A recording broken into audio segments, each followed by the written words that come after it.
Hi there. Thank you so much for taking the time to listen to everybody's input here.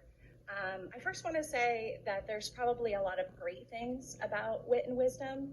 Unfortunately, many of the books that they are sharing with young children are not age-appropriate concepts for them to really be able to digest and without like their parents' assistance in that.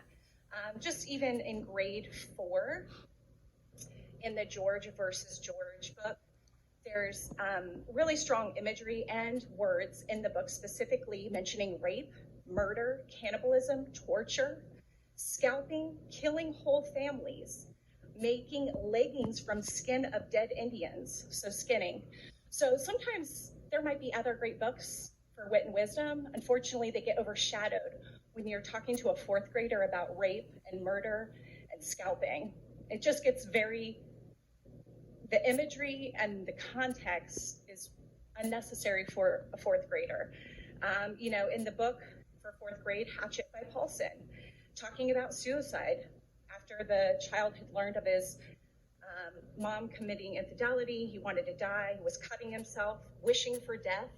These are really deep, dark concepts. I have a friend who works in the school district who does do counseling. Young children who start talking about suicide have to start filling out extensive paperwork. There has to be documents filled out with the state, with the parents. Why would we introduce these things for our children to conceptualize and think through and talk about cutting themselves and wishing they weren't here?